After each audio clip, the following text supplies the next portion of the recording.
கர்த்தருடைய பரிசுத்த நாமத்திற்கு மகிமை உண்டாவதாக. என்னுடைய பெயர் பால் வசந்த். நான் சேலம் மாவட்டம் ஆர்சி செட்டிப்பட்டின்ற கிராமத்தில தான் வளர்ந்தேன். என்னுடைய தந்தை ஒரு கவர்மெண்ட் சர்வெண்ட். என்னுடைய தாயார் ஹவுஸ் ஒய்ஃப். எனக்கு ஒரு அண்ணன், ஒரு தம்பி. நாங்க சேலம் மாவட்டத்தில தான் படிச்சு வளர்ந்ததெல்லாம் அங்க தான். நாங்க கிறிஸ்துவ குடும்பத்த சார்ந்தவங்களா இருந்தாலும், முழுமையான கிறிஸ்தவங்களா இல்ல. சினிமாக்கள் எல்லாம் பார்ப்போம், தியேட்டர்களுக்கெல்லாம் சென்று பார்ப்போம். கிறிஸ்துவ வாழ்க்கையிலும் எங்களை ஈடுபடுத்தியும், உலக வாழ்க்கையில எங்களை ஈடுபடுத்தியும் நாங்க வாழ்ந்துட்டுருந்தோம். என்னுடைய தந்தை நாங்க என்ன கேட்டாலும் எங்களுக்கு வாங்கி தருவாங்க. இதுவரைக்கும் எங்களுக்கு குறைன்னு நாங்க எங்களோட வாழ்க்கையில நாங்க பார்த்ததில்ல. கஷ்டம் அப்படின்றதையும் எங்க வாழ்க்கையில நாங்க பார்த்ததில்ல. அந்த அளவுக்கு எங்கள வளர்த்துனாங்க, எங்கள பாதுகாத்துக்கிட்டாங்க. அவங்களுக்குன்னு எதுவும் அவங்க சேர்த்துக்கல, வச்சுக்கல. எல்லாம் எங்களுக்காகவே குடுத்தாங்க. நாங்க திருமண வயத நாங்க நெருங்கினப்போ என்னுடைய அண்ணனுக்கு திருமணம் ஆச்சு. அடுத்தது எனக்கு திருமணம் பண்றதுக்கு முன்னாடி ஒரு சூழ்நிலையினால என்னுடைய தம்பிக்கு திருமணம் பண்ணக்கூடிய நிலைமை ஏற்பட்டுச்சு. அப்போ வந்து என்னுடைய தாயும், தகப்பனும் என்னிடத்துல வந்து கேட்டாங்க. நான் வந்து பண்ணிக்கிட்டோம் அப்படின்னு நான் சொல்லிட்டேன். அதுக்கப்புறம் என்னுடைய தம்பியின் திருமணம் நடந்தது. அவங்க 2 பேத்துக்கும் திருமணமாகி அவங்களோட வாழ்க்கையில அவங்க செட்டில் ஆயிட்டாங்க. நான் மட்டும் தனியா இருந்ததுனால எனக்கு எங்க வீட்ல நிறைய சலுகை கிடைச்சது. ஒரு 15 வருஷத்துக்கு முன்னாடி ஸ்மார்ட் ஃபோன், பைக் எல்லாம் பெரிய விஷயம். எனக்கு அது சாதாரணமா கிடைச்சது. அது இல்லாம நான் சம்பாதிக்கிற காசெல்லாம் எங்க வீட்ல கேட்க மாட்டாங்க. அத நானே செலவு பண்ணிட்டு ரொம்ப சந்தோஷமா வாழ்ந்துட்டு இருந்தேன். உண்மையா சொல்லப்போனா எனக்கு கவலை, கஷ்டம் அப்படின்னா எதுவுமே தெரியாது. அந்த அளவுக்கு நான் வாழ்ந்தேன். இன்னொன்னு உடம்ப நல்லா கட்டுமஸ்தா வச்சுக்கணும். எந்த காரியமா இருந்தாலும் துணிச்சலா செய்யணும் அப்படின்ற ஒரு எண்ணம் எனக்கு இருந்தது. யாருக்கும் பயப்பட மாட்டேன். இப்படி வாழ்ந்துட்டு இருக்கும்போது எல்லோருக்கும் ஏற்படுறது தான் எனக்கும் ஏற்பட்டுச்சு. நானும் ஒரு பெண்ணை நேசிச்சேன். அந்த பெண்ணும் என்ன நேசிச்சாங்க.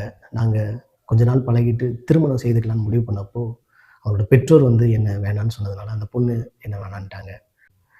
அவங்க என்னை விட்டுட்டு போயிட்டாங்கன்றது நாளாக நாளாக எனக்கு அது ரொம்ப கவலையும், வேதனையும், வலியும் உண்டாக்குச்சு. அதை என்னால மறக்க முடியல.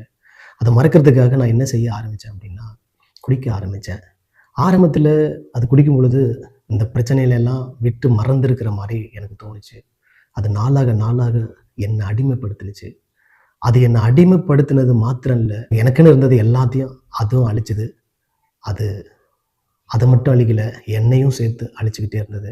கையில ஒரு பைசா இல்லாம ரொம்ப குடிக்க அடிமையாயிட்டேன். அப்படி ஒரு சூழ்நிலையில என் தாய்கிட்டயும், என் தகப்பன்கிட்டயும் போயிட்டு நான் ஒரு தொழில் தொடங்கணும். எனக்கு பணம் வேணும்னு நான் கேட்டேன். அப்போ வந்து அவங்க என் மேல இருக்கிற பயத்தினால, இத இவன் வேஸ்ட் பண்ணுவான்னு அவங்களுக்கு தெரிஞ்சும் வேதனையோடு அத எனக்கு குடுத்தாங்க. அந்த பணத்த வாங்குனதுக்கு அப்புறம் ரொம்ப அதிகமான போதை பழக்கத்துக்கு அடிமையாயிட்டேன். எந்நேரமும் குடிகாரனா இருந்தேன். அந்த பணத்த வாங்கி ஒரு குறிப்பிட்ட நாட்கள்ல எல்லாத்தையும் செலவழிச்சுட்டேன். வெறுமையாகி ஒண்ணுமே இல்லாத இருந்தேன். அந்த குடிப்பழக்கத்தினால பாவங்களையும், அநேக கெட்ட நண்பர்களையும் நான் எடுத்துக்கிட்டேன். எனக்கு முன்னாடி இருந்த என் உறவுக்காரங்கள, என் நண்பர்கள எல்லாத்தையும் விட்டுட்டு புதுசா ஒரு நட்பு வட்டாரத்த உண்டாக்கிக்கிட்டேன். புதுசான உறவுகளையும் நான் புதுப்பிச்சுக்கிட்டேன். அதனால பாவம் அதிகமா எனக்குள்ள இருக்க ஆரம்பிச்சது. நான் செய்யாத பாவமே கிடையாது. அந்த அளவுக்கான பாவங்கள் எல்லாம் விழுந்தேன். இந்த பாவம் அதிகமாக அதிகமாக என்ன ஆனது அப்படின்னா, அந்த போதை பழக்கம் எனக்கு பத்தாம போயிடுச்சு. போதை பழக்கம் எனக்கு பத்தாதனால நான் என்ன செய்ய ஆரம்பிச்சேன்னா, கஞ்சா குடிக்க ஆரம்பிச்சேன். அந்த கஞ்சா குடிக்க ஆரம்பிக்கும்போது, அது ஒரு விதமான நினைவுகளையும், ஒரு வேற உலகத்துல வாழ்ற மாரி ஒரு ஃபீலிங்க எனக்கு கொடுத்ததுனால அதுக்கு அடிமையானேன். நான் என்ன செய்றேன், எது செய்றேன்றத மறந்து போனேன். இருட்டுல மட்டும் தான் இருப்பேன். யாரோடையும் பேச மாட்டேன். ஒட்டுமொத்தமா தனிமையா இருக்கேன்னு தோணுச்சு. என் கூட இருந்தாங்க அப்படின்னா, ஒண்ணு கஞ்சா பழக்கத்துக்கு அடிமையா இருக்கிறவங்க தான் இருப்பாங்க. இல்லன்னா மது பழக்கத்துக்கு அடிமையாகி தான் இருப்பாங்க. இவங்க 2 பேர் தான் என் கூட இருந்தாங்க. இதனால அநேக கெட்ட நண்பர்கள், இந்த கெட்ட நண்பர்கள் மூலமாக அநேக பிரச்சனைகள், போலீஸு, கோர்ட்டு இந்த மாரி காரியங்கள்ல நான் ஈடுபட ஆரம்பிச்சேன். சொல்லப்போனா, இது எனக்கு கொடுத்த ஆஸ்திய மட்டும் அழிக்கல. என் சரீரத்தையும் அழிச்சது. நாளாக நாளாக நாளாக என் உருவம் உருமாற ஆரம்பிச்சது. என் கூட இருந்த நெறைய பேர் வியாதியிலயும், நோயிலும் செத்து போயிட்டாங்க.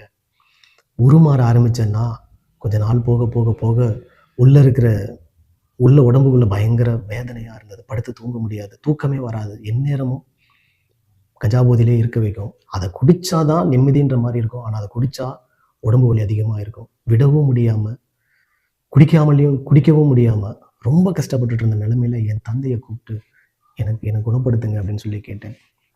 அவரு என்ன ஒரு டாக்டர்கிட்ட கூட்டு போய் பார்த்துட்டு வந்தாரு. அந்த டாக்டர் என்ன சொல்ட்டாங்கன்னா, "அவன் ரொம்ப உள்ள போயிட்டான். அவன இனிமே குணப்படுத்த முடியாது. நீங்க கூட்டு போயிருங்க" அப்படின்னு சொல்லிட்டாங்க. அத கேட்டுட்டு வந்த என்னுடைய தாயும், என் தந்தையும் ரொம்ப கவலைப்பட்டு பயங்கர வேதனையில இருந்தாங்க. அவங்க அப்படி இருந்தாலும், நான் என்னோட பழக்கத்த எதையுமே விடல. விடாமலும் இருக்க முடியல. விடணும்னு நெனச்சாலும் முடியல. ரொம்ப நரக வேதனைய அனுபவிச்சேன். நாளாக நாளாக ரொம்ப மெலிஞ்சு போய், எலும்பெல்லாம் உருகி போய், அடையாளமே தெரியாத உருவமா நானே ஆனேன். எல்லாரும் என்ன என்ன குறிச்சு சொன்னாங்க. "உன் உருவமே மாறிடுச்சு. இப்படி ஆயிட்ட" அப்படின்னு ரொம்ப சொன்னாங்க. என்னோட முகத்த நான் ஒரு நாள் கண்ணாடியில போய் பார்க்கும்போது, எனக்கு ரொம்ப கவலையா இருந்துச்சு. என்னோட பழைய ஃபோட்டோவும், இப்ப இருக்கிற உருவம் எப்படி இருக்குதுன்னு சொல்லி ரொம்ப ஃபீல் பண்ணிட்டு, சரி இனி நாம வந்து உயிரோட வாழ முடியாது அப்படின்றது எனக்கு தெரிஞ்சிருச்சு. ஏன்னா, அந்த அளவுக்கு என் உருவமும் போயிடுச்சு. உள்ள அவ்வளோ பெயின். தூங்க முடியாது. அப்படி ஒரு சூழ்நிலை இருக்கும்போது, நாம இனி இங்க இருக்க வேணாம். நாம எனக்கு தெரிஞ்ச ஒரு சகோதரன் இருக்கிறான். அவங்க அந்த ஊருக்கு போயிட்டு, அங்கேயே என்னோட என்னோட வாழ்க்கைய முடிச்சுக்கலாம் அப்படின்ற ஒரு நிலைமையில, திடீர்னு ஒரு நாள் நைட்டு எங்க அம்மாகிட்ட சொல்லிட்டு, நான் ஊருக்கு போறதா, இந்த மாரி ஒரு சகோதரன் வீட்டுக்கு போறதா சொல்லிட்டு கெளம்பிட்டேன். நான் அப்படி கிளம்பி அந்த சகோதரன் வீட்டுக்கு போனேன். அந்த சகோதரனோட மனைவியும், அவங்க பிள்ளைகளும் இருந்தாங்க. என்ன கண்டு ஒரு வித்தியாசமா பார்க்க ஆரம்பிச்சாங்க. ஏன்னா, என் உருவம் அந்த அளவுக்கு மோசமா இருந்தது. ஆனாலும் எனக்கு அந்த சகோதரன் எனக்கு அடைக்கலம் குடுத்தாங்க. வீட்ல இருந்தாங்க. அவங்க என்கிட்ட எதையும் கேட்கல. என்னோட உருவம் ரொம்ப மாறி போயிடுச்சுன்னு ரொம்ப கவலைப்பட்டுட்டு இருந்தாங்க. அவங்க வந்து எனி டைம் அவங்க வீட்ல அவங்க வந்து பைபிள் படிப்பாங்க, ஜெபம் பண்ணுவாங்க. அந்த மாரி அதிகமா இருப்பாங்க. அப்படி அவங்க இருக்கும்போது, ஒரு நாள் மத்தேயு 12ஆம் அதிகாரத்தில ஆ ஜீசஸ் கிறிஸ்து வந்து குருடையும், ஊமையும் உள்ள ஒரு ஆவிய விரட்டுறதா அவன் படிச்சுட்டு இருந்தான். அப்படி படிச்சுட்டே இருக்கும்போது ஒரு வசனம், "பலவானை முந்தி கட்டினான் ஒழிய" அப்படின்ற அந்த வசனத்த அவன் படிச்சுட்டு இருக்கும்போது, எனக்குள்ள ஒரு வித்தியாசமான உணர்வு ஏற்பட்டு, நான் அவன கேட்டேன் நானு. அப்போ வந்து அவன் என்ன செஞ்சான்னா, அவன் என்ன பார்த்துட்டு நேரா ஒரு போதகர்கிட்ட என்ன கூட்டு போனான். அந்த போதகர் என்ன பார்த்தாரு. நான் என்னோட இதெல்லாம் நான் சொன்னேன். சொன்னதுக்கப்புறம் அவர கூப்ட்டு, "உன் பாவத்தெல்லாம் ஆண்டவராகிய இயேசு கிறிஸ்துவிட்ட அறிக்கை செஞ்சு, அத விட்டுரு. அவர் நிச்சயம் உனக்கு மறுவாழ்வு குடுப்பாரு. நீ ஊழியத்த செய்வ" அப்படின்னு சொல்லி என்ன அனுப்பிட்டு, "நீ போய் முதல்ல பாவ அறிக்கை செஞ்சு ஞானஸ்தானம் எடுத்துக்கோ" அப்படின்னு என்ன சொன்னாரு. நான் வந்து அப்போ மட்டும் அத பெருசா ஏத்துக்கிட்டு வெளியில வந்த உடனே என்னால அந்த போதை பழக்கம், இந்த ஹார்ன்ஸ் போடுறது, அந்த மாரி பழக்கங்கள் எல்லாம் விட முடியல. ஸ்மோக் பண்றதெல்லாம் விட முடியல. நான் என்ன பண்ணேன், சரி அப்படின்னு சொல்லிட்டு திரும்ப இந்த சைட்ல வந்துட்டு யாருக்கும் தெரியாம நான் அத உபயோகப்படுத்த ஆரம்பிச்சேன். நாளாகும்போது என்னை எந்த நாட்கள்ல போய் ஞானஸ்தானம் எடுத்துக்க சொன்னாங்களோ, அந்த நாட்கள் நெருங்கும் பொழுது அந்த சகோதரன் வந்து என்ன சொன்னாங்கன்னா, "நீ போய் அந்த இடத்துல ஞானஸ்தானம் எடுத்துக்கோ" அப்படின்னு சொன்னான். நானும் என்ன செஞ்சுட்டேன், சரின்னு சொல்லிட்டு நான் கிளம்புனேன். கிளம்புனவே அங்க போய் எங்க ஊர்ல இறங்குன உடனே நான் மறுபடியும் ஸ்மோக் பண்ண ஆரம்பிச்சேன். ஸ்மோக் பண்ண ஆரம்பிச்சேன். எனக்காக சபையில போய் எங்க அப்பா வந்து சொல்லிட்டாரு. என்ன சொல்லிட்டாருன்னா, "இது மாரி நீ மனம் திரும்பி ஞானஸ்தானம் எடுக்கிறதா இருக்கிறான். நீங்க அவங்களுக்கு குடுங்க" அப்படின்னு சொல்லி, அவங்க சொன்னதும் அவங்க ரொம்ப சந்தோஷமா அதுக்கான நடவடிக்கைகள் எல்லாம் ஈடுபட்டிருந்தாங்க. இன்னைக்கு ஞானஸ்தானம். ஆனா அந்த டைம்ல நான் என்ன செய்ய ஆரம்பிச்சேன்னா, ஞானஸ்தானம் எடுக்க போகல. போகாம வீட்ல இருந்து வெளியில வந்துட்டு, வீட்ல எல்லாத்துட்டயும் சண்டை போட்டுட்டு, நான் வந்து மறுபடியும் சிகரெட் குடிக்க ஆரம்பிச்சுட்டேன். இது வந்து என் தந்தைக்கும், என் தாய்க்கும் ரொம்ப வேதனை ஆயிடுச்சு. அவங்க அந்த சகோதரனுக்கு ஃபோன் பண்ணி இப்படி தான் விஷயம்னு சொல்லி சொன்னாங்க. சொன்னப்போ அவன் எனக்கு ஃபோன் பண்ணி, "நீ நீ அங்க இருக்காத, இங்க வந்துரு" அப்படின்னு சொல்லி அந்த சகோதரன் சொன்னதும், நானும் என்ன செஞ்சேன்னா, இங்கேருந்து அந்த சகோதரன்கிட்ட போயிட்டேன். போனப்போ அந்த சகோதரன் வீட்டுக்கு போனப்போ, என்ன குறித்து ரொம்ப கவலைப்பட்டு, "நீ பாவறிக்கை செஞ்சு ஞானஸ்தானம் எடுத்தா தான் உனக்கு வாழ்க்கையே இருக்கு. ஏன்னா நீ மரணத்துக்கிட்ட கிட்டத்தட்ட நெருங்கிட்டு இருக்கிற" அப்படின்னு சொல்லி ரொம்ப வேதனைப்பட்டு அவன் என்னோட பேசும்போது, அத நான் அசால்ட்டையா எடுத்துக்கிட்டேன். எடுத்துட்டு எனக்கு "நீ ஏன் என்ன இப்படி கண்ட்ரோல் பண்றீங்க? எனக்கு பழைய வாழ்க்கையே பரவால்ல" அப்படின்னு நான் நெனச்சுட்டு, "இரு நீ நீ பேசுறத என்னால கேட்க முடியல. இரு நான் போய் ஃபேஸ் வாஷ் பண்ணிட்டு வரேன்னு" சொல்லிட்டு நான் போயிட்டு பச்ச தண்ணீல முகம் கழுவிட்டு வந்து உட்கார்ந்தேன். உட்கார்ந்ததுக்கப்புறம் மறுபடியும் அவன் இயேசு கிறிஸ்துவ பத்தி அவன் பேச ஆரம்பிச்சான். அவன் பேச ஆரம்பிச்ச உடனே, கோவப்பட்டுட்டு இருந்த நான் எனக்குள்ள ஒரு பெரிய மாறுதல்கள நான் உணர ஆரம்பிச்சேன். உண்மைய சொல்ல போணும்னா, நான் என்னோட சரீரத்த பாவத்துக்கு ஒப்பு கொடுத்ததுனால, போதை பழக்கத்துல ஒப்பு கொடுத்ததுனால, எனக்குள்ள அநேக அசுத்த ஆவிகள் இருக்குதுன்றத நான் தெரிஞ்சுக்கிட்டேன். அந்த ஆவிகள் தான் என்ன இந்த போதை பழக்கத்துக்கும், இந்த கஞ்சா பழக்கத்துக்கும் என்ன ஆளாக்கி இருக்குதுன்றத அப்ப எனக்கு புரிய ஆரம்பிச்சது. அது எப்படி சொன்னதுன்னா, அது பயங்கரமான ஒரு வேதனை. அப்படியே சத்தம் போட்டு கத்தணும் போல தோணுச்சு. அப்ப அப்போ நான் என் சகோதரன்ட்ட சொன்னேன், "நான் மனம் திரும்புகிறேன். நான் பாவ அறிக்கை செய்றேன். நான் ஞானஸ்தானம் எடுத்துக்கிறேன். எனக்கு இதிலேருந்து விடுதலை குடுத்தா போதும்." அப்படின்னு நான் அவன்ட்ட சொன்னேன். அவன்கிட்ட நான் சொல்லும்போது, அப்ப என்ன ஆயிடுச்சு அப்படின்னா, எனக்கு வந்து "நீ ஞானஸ்தானம் எடுத்துக்கோன்னு" சொன்னவரு, என்ன ரொம்ப காலமா எனக்காக என்ன பார்க்கணும் அப்படின்னு அவர் ரொம்ப எதிர்பார்த்துக்கிட்டு இருந்தாரு.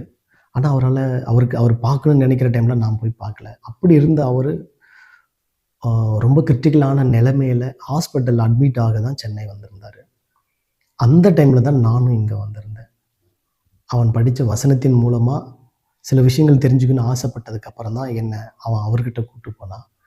அவர்கிட்ட போனப்போ அவரு ரொம்ப கிரிட்டிக்கலான நிலைமையில இருந்தவர் தான் என்ன கூப்பிட்டு, "இப்படி நீ மனம் திரும்பி ஞானஸ்தானம் எடுத்துக்கோன்னு" சொன்னவரு, என்னை என்னைக்கு ஞானஸ்தானம் எடுத்துக்கோன்னு சொன்னாரோ, அன்னைத்து நாட்கள்ல அவரு இறந்துட்டாரு.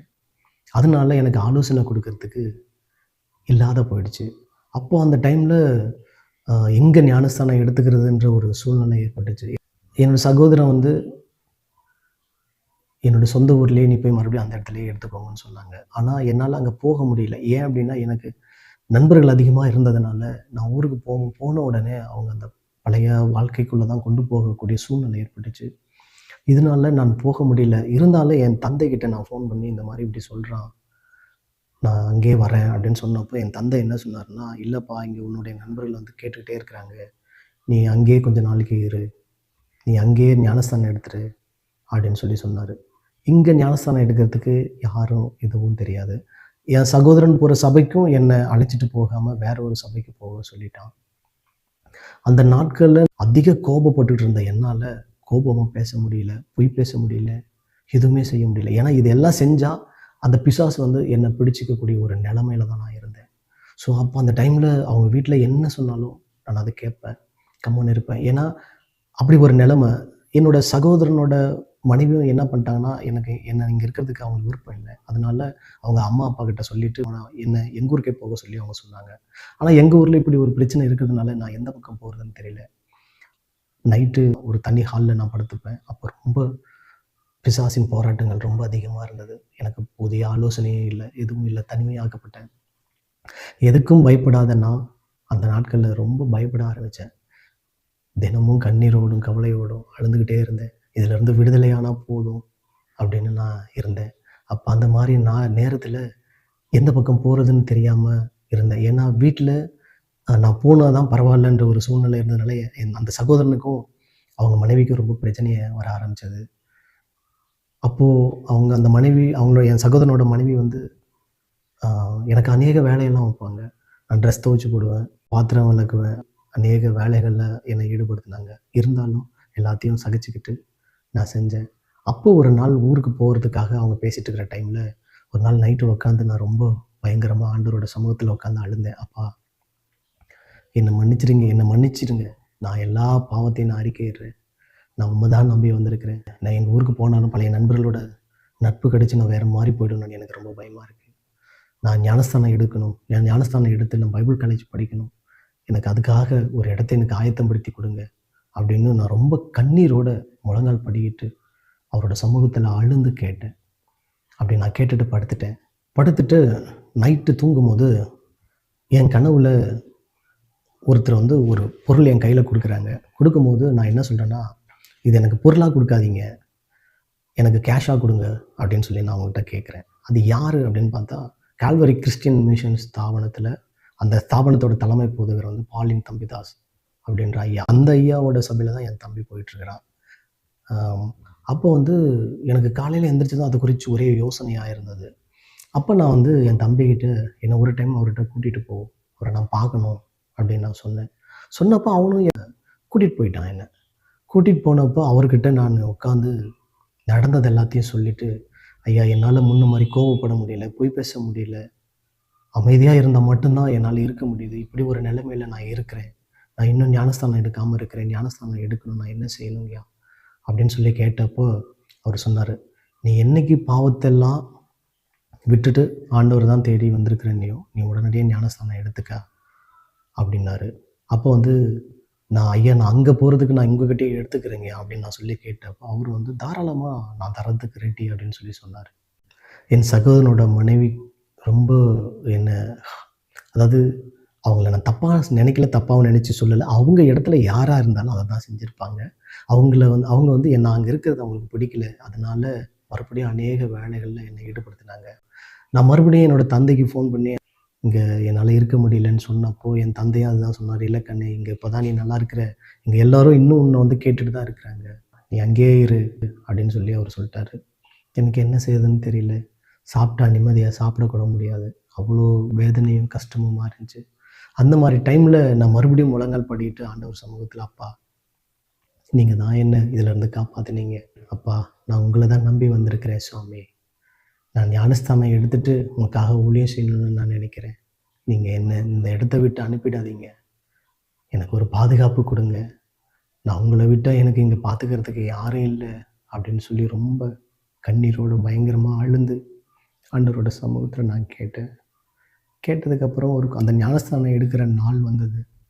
அந்த நாள் வந்ததும், அந்த நாளுக்கு முன்னாடி என்னுடைய எல்லா பாவத்தையும் நான் அறிக்கை செஞ்சேன். எல்லா பாவத்தையும் அறிக்கை செஞ்சு நான் மனம் திரும்பி வாழ்கிறேன், எனக்கு ஒரு வாழ்வு கொடுங்கன்னு கேட்டேன். ஆண்டவர் என்னை மன்னிச்சது மாத்திரம் இல்லை, என்னை மன்னிச்சாரு. ஞானஸ்தானம் எடுத்துக்கிட்டேன். அந்த ஞானஸ்தானம் கொடுத்த அந்த ஸ்தாபனத்தோட தலைமை போதகர் பாலின் தம்பிதாஸ் ஐயா, அவர் என்ன செஞ்சாருன்னா, எனக்கு அந்த ஸ்தாபனத்தில் எனக்கு அடைக்கலம் கொடுத்தாரு. "நீ இங்கேயே இருந்து பைபிள் காலேஜ் படி" அப்படின்னு சொல்லி எனக்கு அடைக்கலம் கொடுத்தாரு. அங்கே நான் போனதுக்கப்புறம் ஒரு தந்தையாக எனக்கு என்ன செய்யணுமோ எல்லாத்தையும் தம்பிதாஸ் ஐயா செஞ்சார். அவங்களோட துணைவியார் எனக்கு ஒரு அம்மா ஸ்தானத்திலிருந்து, ஜெயமேரி எனக்கு ஒரு அம்மா ஸ்தானத்திலிருந்து எல்லாமே அவங்க செஞ்சாங்க. அவங்களோட பிள்ளைகள் எனக்கு சகோதரிகளாக இருந்தாங்க. அந்த சபையில் இருக்கிறவங்களாம் எனக்கு உறவினர்களாக இருந்தாங்க. நான் எந்த அளவுக்கு வேதனைப்பட்டு கஷ்டப்பட்டு ஒரு நேரம் சாப்பிட்றது கூட ரொம்ப சிரமப்பட்டு சாப்பிட்டுட்டு இருந்தேனோ, அது எல்லா கவலைகளையும் என்னை மாற்றினாங்க. இன்னும் சொல்லப்போனால், எனக்கு நினைவுகள் எல்லாம் அழிஞ்சு போயிடுச்சு. இப்போது ஒரு நான்வெஜ் வாங்கிட்டு வந்து வீட்டில் கொடுக்கணும்னு சொன்னால், அதை நான் கார்லேயே வச்சுட்டு போயிடுவேன். அது அப்படியே ஒரு நாளுக்கு அப்புறம் அந்த காரை திறந்தால் அவ்வளோ ஸ்மெல் அடிக்கும். ஞாபகம் மறதினால நிறையா விஷயத்தில் நான் அவங்களுக்கு இடைஞ்சல் கொடுக்குற மாதிரி இருந்தேன். ஆனாலும் அவங்க எதையும் கணக்கு வைக்காமல் என் அன்போட ஒரு பெற்ற பிள்ளைகிட்ட எப்படி இருக்கணுமோ அந்த அளவுக்கு என்னை பாதுகாத்து வழி நடத்தினாங்க. என்னோடய கவலைகள் எல்லாம் மறக்க செஞ்சாங்க. என்னுடைய நண்பர்கள் எல்லாம் என்னை விட்டு போனாங்க. அந்த பிரச்சனைகள் நான் பாவத்தில் இருக்கும்போது என்னென்ன பிரச்சனைகள் இருந்தோ அந்த பிரச்சனைகள் எல்லாம் என்னை விட்டு விலக ஆரம்பிச்சது. என்னை யாரும் தொந்தரவு பண்ணலை. 2 வருஷம் அங்கே பைபிள் காலேஜ் படித்து முடித்தேன். பைபிள் காலேஜ் படிக்கிற வரைக்கும் எனக்கு எந்த குறையும் இல்லை. கர்த்தர் நல்ல முறையில் என்னை பார்த்துக்கிட்டாங்க. எந்நேரமும் பைபிளே படிக்கக்கூடிய கிருபை ஆண்டவர் கொடுத்தாரு. இதெல்லாம் படித்து முடித்து நான் அங்கேருந்து எனக்கு ஆண்டவர் வெளிப்படுத்தின தேசத்தை தேடி நான் போகணும்னு சொல்லிட்டு ஐயா கிட்ட நான் சொன்னேன். என்னை மனப்பூர்வமாக, என்னை சந்தோஷமாக அவங்க என்னை சபையில் எனக்காக எல்லோரும் ஜெபிச்சு என்னை பாதுகாப்பாக என்னை அங்கேருந்து அனுப்புனாங்க. வெளியில் வந்ததுக்கப்புறமா நான் எங்கள் ஊருக்கு போனேன். அதுக்கு முன்னாடி இருந்த ஊருக்கு நான் போனதும், பின்னாடி நான் ஊருக்கு போனதும் நிறைய மாற்றங்கள் இருந்தது. எந்த கெட்ட நண்பர்களும் என்னை தேடி வரல. நான் இந்த மாதிரி மாறிட்டேன்னு சொன்னதும் ரொம்ப சந்தோஷப்பட்டாங்க. அது எங்கள் ஊரில் இருக்கிறவங்களுக்கெல்லாம் ரொம்ப ஆச்சரியமாக இருந்தது. அந்த டைமில் எனக்குன்னு ஆண்டவர் ஒரு பெண்ணை நியமித்து கொடுத்துருந்தாரு. நான் திருமணம் செய்து கொண்டேன். திருமணம் செய்து கொண்டு கர்த்தர் எனக்கு எந்த தேசத்தை கொடுத்தாரோ அந்த தேசத்தில் நானும் என் துணைவியாரும் வந்து இந்த இடத்துல ஊழியம் செஞ்சிட்ருக்கிறோம். இதெல்லாம் கர்த்தரோட கிருபை தான். அவர் இல்லைன்னா எனக்கு மறு வாழ்வு கிடைச்சிருக்காது. நான் எதெல்லாம் இழந்து போனனோ அதையெல்லாம் எனக்கு திரும்ப கொடுத்தாரு. சமாதானம், சந்தோஷம் எல்லாத்தையும் கொடுத்தாரு. எத்தனை பிரச்சனைகள் வந்தாலும் அந்த பிரச்சனைகள் எங்களை சூழாமல் எங்களை பாதுகாத்துக்கிட்டாரு. இன்று நானும் என் மனைவியும் அநேக பிரச்சனைகள் மத்தியிலும் சமாதானமும் சந்தோஷத்தோடும் வாழ்ந்துட்டுருக்குறோம்.